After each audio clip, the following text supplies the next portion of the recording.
we know this is why you tuned in here on a Wednesday. We have a very, very big golf tournament with a very, very big purse, and we are going to break this thing down top to bottom, all over the place. We got Wes with us, who obviously has already done long shots this week, so he's looked deep into this. I actually went deeper into this one than I have in a while. For these tournaments early on in the season, I'm typically a little bit more reserved, but I went hard at this one. Kelley, you said when it was all said and done, you ended up going hard as well. You didn't think you were going to get there. I didn't think I was going to get there either, but I did. Sometimes the models say, "Hey, have a lighter week." Sometimes they say, "Have a heavier week." This one was like, "Okay, I guess I'm going heavy this week." All right. Yeah, it is the Genesis Invitational here. It's over at Riviera Country Club, Pacific Palisades, California. Par 71, 7,322 yards. We got 120 golfers, so this is an invitational. So 120 golfers, 65 in ties. So the higher percentage of the field is going to make the cut in this one than one of these tournaments that we see kind of on a week-to-week basis here. As we mentioned earlier on, 35 of the top 50, all of the top 10 are playing here. Only a couple that aren't in, and a couple that aren't in is not even because they chose not to. Bryson's injured, and then Harris English has the COVID, right? So, right. Yeah, so he's got the COVID reason that he's not there. So, Wes, when you kind of started to break down this golf course, right? I mean, the median 4-day score over the last 5 years has been about 1 under par. It's going to play difficult. This is not one of those birdie fest that we've seen at the beginning of the golf season. So if people are tuning in and you've got an outright on a guy and he's sitting even pars, like even is not like the worst thing in the world this week. You know? Right. And just kind of looking at this course, and you mentioned a little bit over 7,300 yards, par 71. This is what I call a shot maker's course. You don't necessarily have to be a bomber, but distance off the tee never really hurts. I mean, you've seen guys that hit it long off the tee like Dustin Johnson, like Bubba Watson, Adam Scott win here. And then you've seen kind of slappy type hitters like James Hahn and Bill Haas win here. So what I looked at is basically in kind of the nature of the course. Obviously, the surface is very comparable to Torrey Pines South, which we saw 3 weeks ago at the Farmers Insurance Open down in San Diego. Kikuyu fairways and rough, and also POA greens. These are big greens, by the way, 7,500 yards on average square feet. However, this is the second lowest mark on tour for greens in regulation. You would think with those big, huge greens, you would be hitting a ton of these greens, and you do not. So you're going to have a lot of blind approach shots because of the dog legs. It is a very well bunkered course, so you're going to have to use some creativity, use some shot shaping. So I thought like strokes gained around the green, that's not something maybe that pops in our models every single week, but I thought it was important here. Maybe a combination of strokes gained around the green and scrambling gained as well, I think is something to look at. Yeah, we are looking. I think we looked at a lot of the same stuff. And again, the cut line at this tournament every year for the last decade has been over par. So again, just keep your pants on. You know, if your guy is, you know, maybe not lighting it up or something like that. If you're looking at these scores and you're thinking he's supposed to be 7, 8 under, that's just not going to be the case here. So just keep that in mind as well.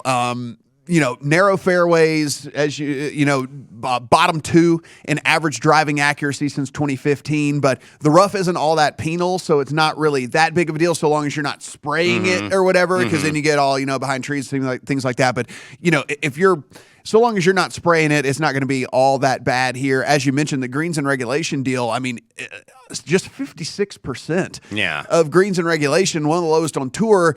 A lot of undulations and tiered greens and things like that. So you see these balls kind of roll off and things like that. So that's something you're also going to see in there. Top 5 course for most missed putts inside 15 feet because of the way how fast and how bumpy these POA greens can get the undulations, as well. Bro. What's that? The undulations, man. Yes. Come on. Yes, undulations. It's an amazing word. It's the only thing we ever say undulations I mean, with. undulations and Kikuyu, we get all that this week. It's great. Yeah, well, with all the undulations and slopes and things like that on the green, the average proximity is 11% further than every other stop on tour because, again, of the way that these greens are. You know, they're big, as Wes mentioned, and it'll roll away from the dang hole. And it levels the playing field when it comes to putters too, right? So necessarily, you know, like we talk often, Matt, on this show, and Wes, I know you factor this in as well, where, you know, putting is one of the hardest things to predict, and we don't really look at too many stats with that, but what we see in a lot of these events early in the year is their big time scoring events where hot putters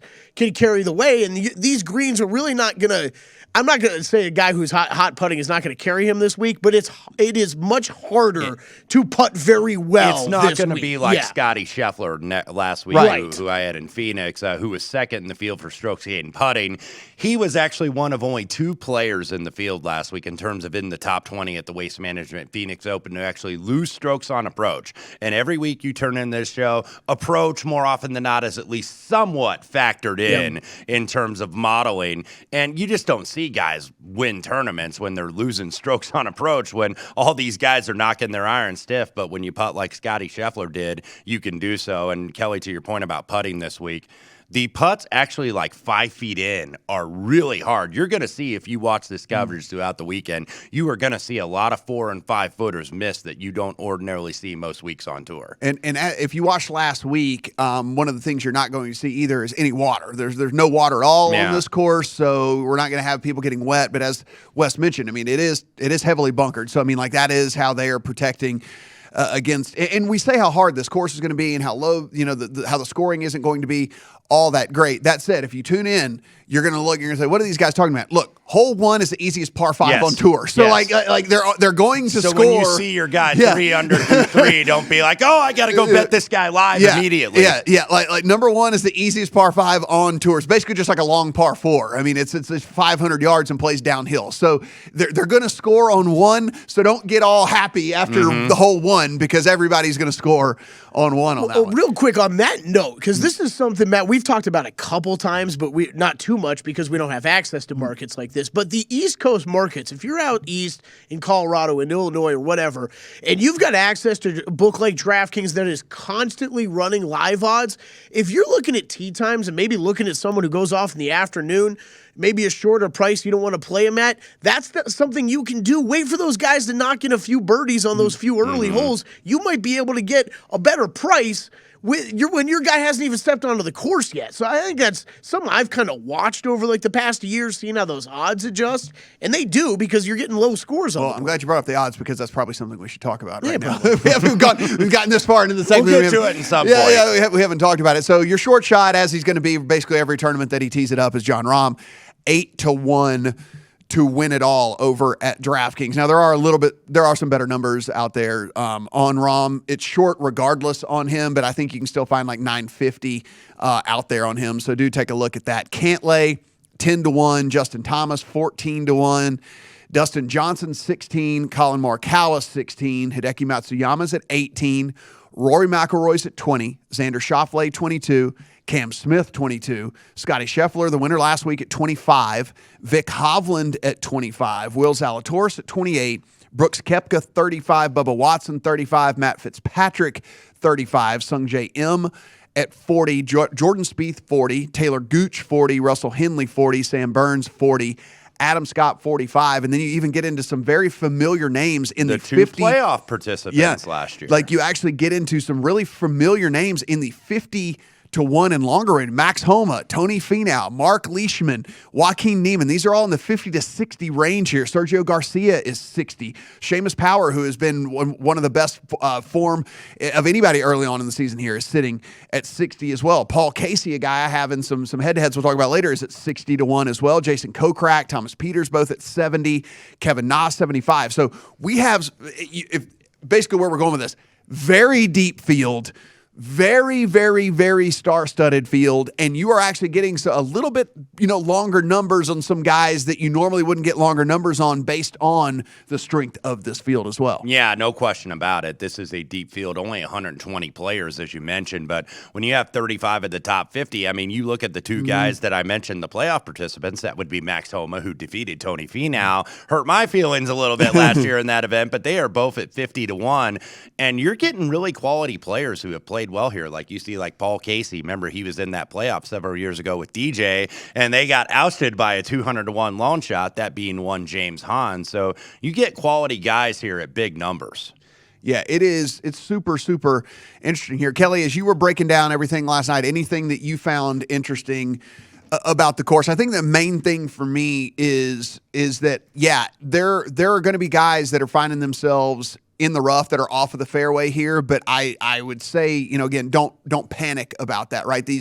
The rough here has not proven to be extremely penal unless you're way, way off the fairway. Yeah. And again, if you're way, way off the fairway in just about any tournament, you're not doing all that great. Yeah, So I'm just going to steal a line from basically Wes Reynolds' article yesterday, where this is a course that, correct me here, Wes, if I'm wrong, but really you're favoring favor some left-handed hitters and guys that hit a draw, and Bubba Watson has said himself, right? He will aim to hit in the rough to give himself better angles into the green, Yeah, right? absolutely. You have to be very creative. This is not a bomb and gouge layout that we're so used to on the PGA Tour, where these guys just hit it a mile long. It doesn't matter if they hit a fairway; they can just gouge it out of there. And you mentioned the rough is not penal here, but this is a more strategic test of golf. That's why Riviera has hosted multiple major championships. It is going to be the golf venue while we have the Olympics on here in the corner, the winter variety. It is going to be the golf venue for 2028 in Los Angeles. So this is, I think, one of the gems, really. I like this course a great deal on the PGA Tour. Absolutely. 6 of the par 4s over 455 yards. So it is going to be a test here. And again, more than anything, it is not going to be like anything you saw last week, and it's not going to be like anything really you've seen so far this golf season. So that's why we're really going to dive into our plays here, what we looked for in our modeling as well. What I kind of did this week, guys, I did good drives as a decent weighted percentage here, because again, I'm not so much worried about guys hitting the fairway. I'm just worried about them not missing the fairway too much. Right. And so the good drives, as long as they are able to reach the green with their second shot, that's what good drives measures. And so I'm okay with that. Strokes gained approaches, we always say, so I do have that in there.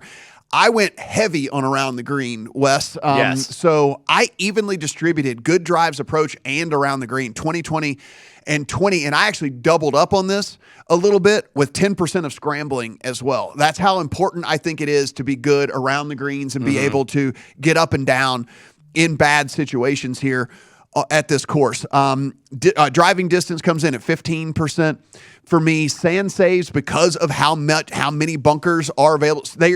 Your guy is going to find himself in a bunker at some point this week. I want my guy to be able to get up and down out of there. Par 4s, 450 to 500. And then I did a very, very, very small percent, and mainly just because I wanted to see where the guys ranked in the field, of 3-putt avoidance, because I just wanted to see where the guys were kind of from a 3-putt avoidance standpoint, if it was maybe a tiebreaker for me or something like that. What did you really weigh in your models? Yeah, a lot of the same things, just a couple differences. I did around the green, and you can also look a little bit at scrambling gained if you kind of want to commingle the two, but I thought around the green, strokes gained around the green was important.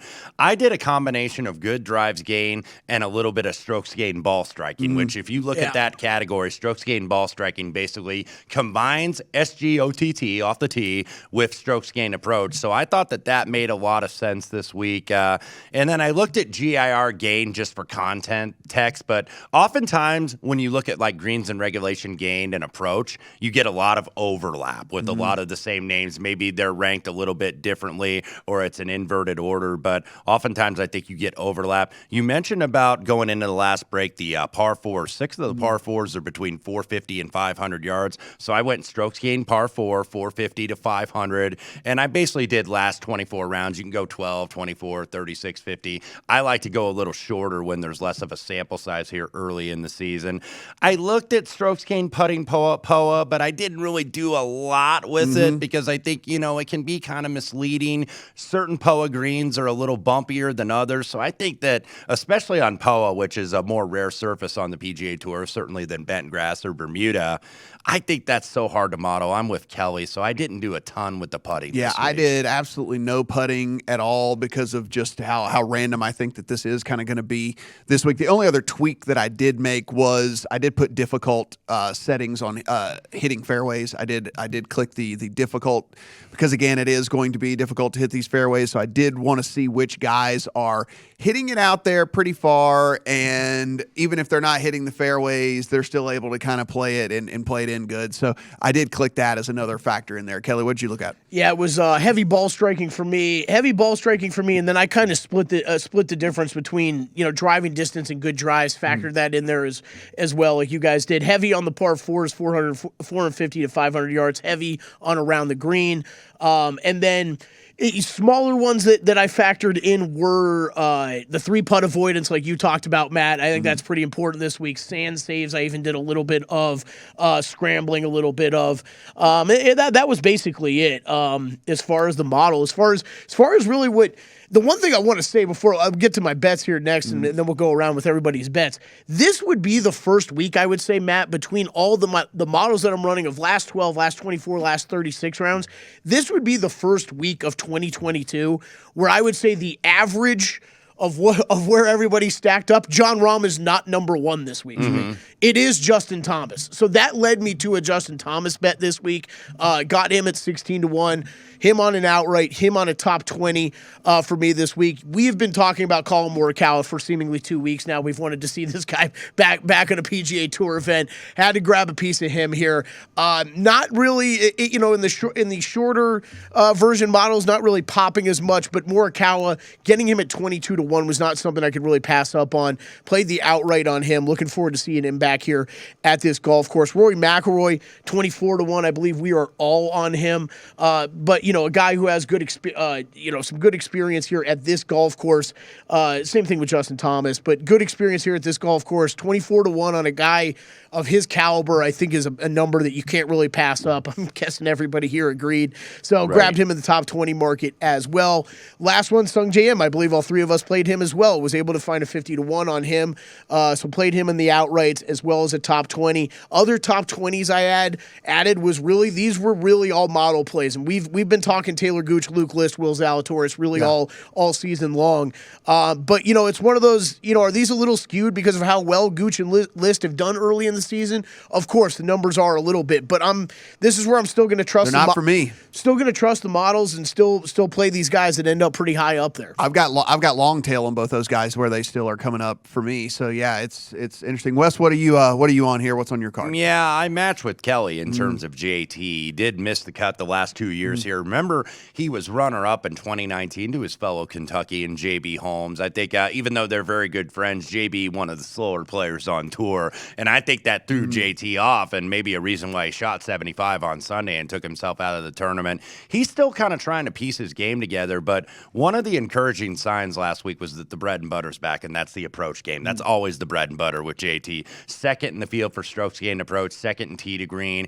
I think the relationship with Bones Mackay is going to prove to be fruitful. I've already bet him for the Masters, and I think he's ready to win one, and I think you're going to see a more class player. Now that this has gone to an invitational, and it's done so the last couple years, you haven't seen real short shots, but not real bombs. I mean, Adam Scott was in the low 30s. Max Homa was like 60-1, certainly a proven player. So I think you're going to get proven players. And Kelley mentioned Rory McIlroy. When a player like McIlroy or a player like JT kind of drifts up to that 20-1, I would include Dustin Johnson in that as well. When they drift up above that number, that's when I want to buy in, because it happened twice last year for McIlroy, where he got to 20 or 1 or better on a PGA Tour event. He won both those events, by the way, Quail Hollow and also at the CJ Cup right out here at the Summit Club out here in Summerlin. Quail Hollow also is a very nice correlation to Riviera if you're looking for correlated courses. The last decade, you've had 3 players win at Riviera and Quail Hollow, James Hahn, JB Holmes, and also Max Homa last year. Rory's got 2 top 5s here back in 2019 and 2020, so I thought he made sense. Matsuyama, I know you guys went with Morikawa. I went with the other MA name with Matsuyama. T8 last week in Phoenix, was 5th in the field for approach. He's 4th in the category over the last 24 rounds. Got a couple top 5s here and a couple other top 10s in his last 6 visits, so pretty good form. Sungjae M was the guy that was really like the stat play guy this week for me. Number 1 and around the green strokes gain. Number 2 strokes gain tee to green. Number 3 for strokes gained off the tee. 5th in ball striking. 5th in strokes gained short game, which combines around the green and also putting. So, he just really popped for me, and he's been in pretty sneaky good form. I know we missed that cut at the Sony, but I still think that was a good number. Bubba Watson, 50-1, the obvious form here. He has 3 victories here at Riviera, has has played some pretty good golf of late. The Narrative Street thing, and I know this is kind of like the little soap opera angle, was the fact that he and his caddy, Ted Scott, who's been with him. Remember the Pray for Ted Scott on Twitter? All the little hashtags. They were on the bag together 15 years, and they amicably split, at least publicly, after 15 years together. Scott got back in the winner's circle actually last week with Scotty Scheffler in Phoenix. So, maybe Bubba's like, oh, man, he's doing well without me. He doesn't need me anymore. Bubba's last win, by the way, was the 2018 Travelers, but if there's anywhere to get right, it would be here. The longest shots, I bet, Joaquin Neiman, 60-1. I think this kid's going to win really soon. He was T6 at Torrey, T8 at Saudi Arabia, 43rd and 44th in 2 of 3 starts here. But remember, he was second going into the weekend last year, and then shot a 78 on Saturday, and it was really tough scoring conditions, a lot of the wind blowing. Only 3 of the 67 that made the cut actually broke 70. The Torrey finish, I think, is encouraging, kind of a similar correlated course, at least somewhat, with the surfaces. And then Thomas Peters, 70-1. No win here at Riviera as a professional, even though he's runner-up to DJ in 2017. He does have a victory on this golf course, though. He won the 2012 NCAA Division I championship when he was at University of Illinois. Won 2 victories, last 5 starts. Did win at Abu Dhabi last month, now just outside the top 30 in the world. He's proven he can contend in these type of classical courses. 4th in the Masters in 2017, 6th at Bell Reeve for the PGA. So back to my picks here for the Genesis, and again, we did not get together on this, but Colin Morikawa, 18-1 for me. He drives it great, fantastic irons, a little erratic with the putting, but hey, look, this is not a putter's course. Yeah, everybody's anyway. kind of going to be erratic. Look, Yeah. I'm on Matsuyama. Yeah. He's not exactly, Scotty Scheffler or Jordan Spieth with the putter here. Yeah, so his previous starts here won't really light you up, but he did finish second in strokes gained tee to green in both of his starts at Riviera. So Colin Morikawa, kind of a little bit of out of sight, out of mind here, which is why I also am on Rory. I think these 2 numbers are just too long on these guys because they haven't been up front and center, and people aren't betting guys that they hadn't seen in a long time. But Rory, look, he could have won, like you said, over in Dubai. I mean, he really gave bad that decision away because he didn't need to. No. He needed birdie at the last just to surmise this situation here. Needed birdie at the last, had a little mud on the ball, about 270 with a 3-wood, trying to carry water, puts it in the drink, ends up bogey in the hole, and Hovland goes ahead and takes care of Richard Bland in the playoff. Yeah, he does have a couple of top 5s as well, so I do like Rory McIlroy here at 24-1. We're all on Sung Jae. Look, Sung Jae, I got 46-1 here. If you look at Sung Jae, we talk about this, I mean, guys that pop for us. I mean, he won the Shriners in October. He followed that up with a 9th at the CJ, a T19 at Houston in November. He takes a break, gets started in January, T8 at the Tournament of Champions in January, T11 at the Amex, T6 at the Farmers, and then the best thing that maybe could have ever happened for me as someone who wants to back Sung Jae, he took the last 2 weeks off. He never takes weeks off. And I mean, he's like the modern day VJ Singh, where it's like, we were talking about Tiger in terms of limiting his events, how he's always done that. He would play like 18, 19 events a year. And then you'd look at VJ Singh right up there on the money list when VJ was on a roll. VJ'd have like 34 events or something. And that's what Sung Jae No does. pebble, no waste management for Sung Jae. And that actually made me want to play him more. A well-rested Sung Jae. And by the way, there's some correlation. He played very well at Torrey Pines a couple weeks ago for the Farmers Insurance Open. So I think that could carry over. So Matt, I thought the same thing where I'm like, okay, he's taking a break. Like we're getting prime Sung Jae. But then, you always have the multiple thoughts in your head. But I'm like, wait, but he never does this. Does this mean something's up? No, like, I think someone got to him and said, hey, dude, you're playing too many events. Like, you need to, chill out a little bit. I hope so. There's this small voice in the back of my head that this guy never does this. Yeah. There might be a reason why he's doing it. I don't like that. Super small sample size here, just on the short season, though, so far. He is 3rd, strokes gained around the green, which I said was super important to me in this tournament. 7th off the tee, 4th tee to green, and then 5th in strokes gained total. So really do like Sung Jae a lot. Bubba Watson, 53-1. Look, we mentioned this. He won here 3 times. He's got 3 top 5s. He's also missed some cuts here. So just understand that is in the realm of range of possibilities here for him. That said, when he has made the cut, he's finished no lower than 17th whenever he has made the cut here. Look, he's 10th in my model over the last 36 rounds for all the stuff that I said I found important. 5th in the field in good drives, while inside the top 22 in driving distance, strokes gained approach, and par 4 scoring on those 450 to 500 yards. And then here's the thing that really was interesting to me, because I do this every now and then where I'll run a long-term model and just put in a bunch of the course statistics and just see kind of where people. So I ran the last 75 rounds, and I put in scoring relative to par as difficult, green firmness as firm, hitting fairways as difficult, right? Over the last 75 rounds, 71 rounds show up for Bubba Watson under those conditions. He is number 1 in my model. And all golfers with all of those conditions put in here, and only ahead of Hideki Matsuyama, who you have right there with all of those. And so, again, just long-term stuff that I'm looking at as well. So go with that data, by the way, folks. Don't go with my little soap opera, narrative street type of deal. That's just me being weird. Yeah, use that explanation. That's just me being a weirdo. And I'm also on Thomas Peter. Again, we did not talk at all before this. It's nuts. I'm also on Thomas Peter. Look, as you mentioned, won 2 of his last 5. He's made 10 of his last 11 cuts. Awesome ball striker. He's putting a little bit better, even though I don't care about putting. He's putting a little bit better as of late. Does have that second place finish here back in 2017. He shot a 63 on this course as well. And a guy that I think, again, that is just not really top of mind for a lot of bettors. He's gonna start peaking, and I've been waiting for this guy because remember all those years ago, it wasn't very good for the Europeans at Hazeltine. That's when he kind of got on like the world golf stage, and they paired him with one Rory McIlroy, and they were the only good duo that European team had up there in Minnesota for the Ryder Cup. And it was like, okay, this is going to be a core European team. This is going to be like Olazabal and Seve Ballesteros here. And then Peters hadn't made the Ryder Cup since, but this guy just turned 30 years old. I think you're going to see this guy start to really rise up the rankings. Yeah, and listen, this is a strictly I have to trust my numbers play again, because I'm not going to sit here and beat my head against the wall if I don't have this ticket in here.